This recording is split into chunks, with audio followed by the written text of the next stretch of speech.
Hi friends, ಎಲ್ರಿಗೂ welcome ಅಂತ ಹೇಳ್ತಾ ಇವತ್ತಿನ ನಿಮ್ಮ ಮೊದಲ ಪ್ರಶ್ನೆ ಬಂದು, ಭಾರತದ ಯಾವ ರಾಜ್ಯವನ್ನು ರೇಷ್ಮೆ ನಾಡು ಅಂತ ಕರೆಯುತ್ತಾರೆ?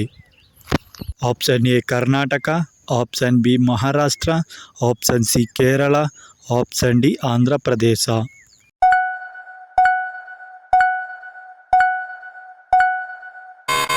ಸರಿಯಾದ ಉತ್ತರ ಬಂದು ಆಪ್ಷನ್ ಎ ಕರ್ನಾಟಕವನ್ನು ಭಾರತದ ರೇಷ್ಮೆ ನಾಡು ಎಂದು ಕರೆಯುತ್ತಾರೆ. ಮುಂದಿನ ಪ್ರಶ್ನೆ, ಭಾರತದ ಯಾವ ರಾಜ್ಯದಲ್ಲಿ ವಿರೂಪಾಕ್ಷ ದೇವಸ್ಥಾನ ಇದೆ? Option A Tamil Nadu, option B Andhra Pradesh, option C Maharashtra, option D Karnataka.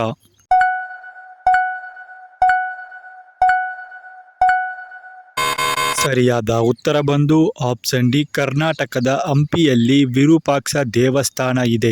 ಮುಂದಿನ ಪ್ರಶ್ನೆ, ಭಾರತದ ಮೊದಲ ಉಪಗ್ರಹವನ್ನು ಯಾವ ದೇಶದಿಂದ ಉಡಾವಣೆ ಮಾಡಲಾಯಿತು?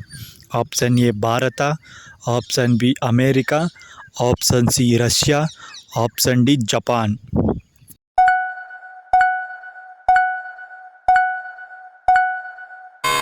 ಸರಿಯಾದ ಉತ್ತರ ಬಂದು ಆಪ್ಷನ್ ಸಿ ರಷ್ಯಾದ ಕಾಸ್ಮೋಸ್ ಮೂಲಕ ಮೊದಲ ಉಪಗ್ರಹವನ್ನು ಉಡಾವಣೆ ಮಾಡಲಾಯಿತು. ಮುಂದಿನ ಪ್ರಶ್ನೆ, ಭಾರತದ ಯಾವ ರಾಜ್ಯದಲ್ಲಿ ಗೇಟ್ವೇ ಆಫ್ ಇಂಡಿಯಾ ಇದೆ? Option A Gujarat, option B Bihar, option C Maharashtra, option D Karnataka.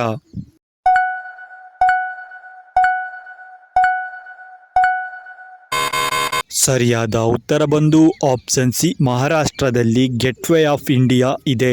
ಹಾಗೆ ಮುಂದಿನ ಪ್ರಶ್ನೆ, ಭಾರತದ ಮೊದಲ ಮಹಿಳಾ IPS ಅಧಿಕಾರಿ ಯಾವ ರಾಜ್ಯದವರು? Option A Punjab, option B Tamil Nadu, option C Karnataka, option D Uttar Pradesh.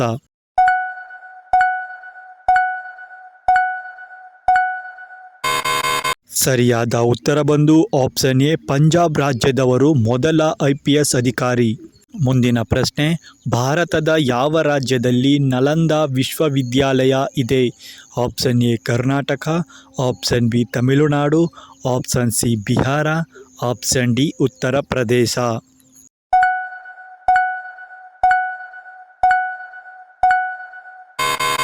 ಸರಿಯಾದ ಉತ್ತರ ಬಂದು ಆಪ್ಷನ್ ಸಿ ಬಿಹಾರದಲ್ಲಿ ನಲಂದಾ ವಿಶ್ವವಿದ್ಯಾಲಯವು ಇದೆ. ಮುಂದಿನ ಪ್ರಶ್ನೆ, ಭಾರತದ ಯಾವ ರಾಜ್ಯದಲ್ಲಿ ಬೋಧ್ ಗಯಾ ಇದೆ? Option A Madhya Pradesh, option B Bihar, option C Maharashtra, option D Karnataka.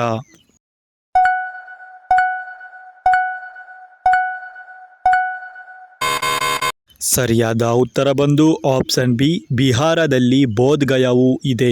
ಹಾಗೆ ಮುಂದಿನ ಪ್ರಶ್ನೆ, ಭಾರತದ ಯಾವ ನಗರವನ್ನು 7 ಬೆಟ್ಟಗಳ ನಗರ ಅಂತ ಕರೆಯುತ್ತಾರೆ?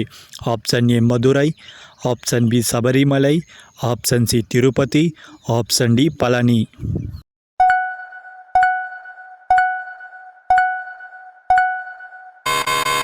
ಸರಿಯಾದ ಉತ್ತರ ಬಂದು ಆಪ್ಷನ್ ಸಿ ತಿರುಪತಿಯು 7 ಬೆಟ್ಟಗಳ ನಗರವಾಗಿದೆ. ಮುಂದಿನ ಪ್ರಶ್ನೆ, ಭಾರತದ ಯಾವ ದೇವಸ್ಥಾನದಲ್ಲಿ ಇಲಿಗಳಿಗೆ ಪೂಜೆ ಮಾಡುತ್ತಾರೆ? Option A Tirupati, option B Kashi Vishwanath, option C Karni Mata, option D Somnath.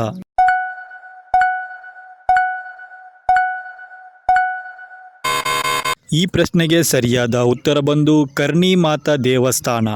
ಈ ದೇವಸ್ಥಾನದಲ್ಲಿ ವಿಶೇಷತೆ ಏನು ಅಂದರೆ, ಇಲಿಗಳನ್ನು ದೇವರಂತೆ ಇಲ್ಲಿ ಪೂಜೆಯನ್ನು ಮಾಡ್ತಾರೆ. ಇಷ್ಟೊತ್ತು ನಮ್ಮ ವಿಡಿಯೋ ನೋಡಿದ ಎಲ್ಲರಿಗೂ ಧನ್ಯವಾದಗಳು ಅಂತ ಹೇಳ್ತಾ, ನಮ್ಮ ವಿಡಿಯೋ ನಿಮಗೆ ಇಷ್ಟ ಆಗಿದ್ರೆ ಲೈಕ್ ಮಾಡಿ, ಶೇರ್ ಮಾಡಿ, ಹಾಗೆ ಸಬ್ಸ್ಕ್ರೈಬ್ ಮಾಡ್ಕೊಳ್ಳಿ ಅಂತ ಹೇಳ್ತಾ, ಮತ್ತೆ ಮುಂದಿನ ವಿಡಿಯೋದಲ್ಲಿ ಸಿಗೋವರೆಗೂ ಎಲ್ಲರಿಗೂ ಧನ್ಯವಾದಗಳು.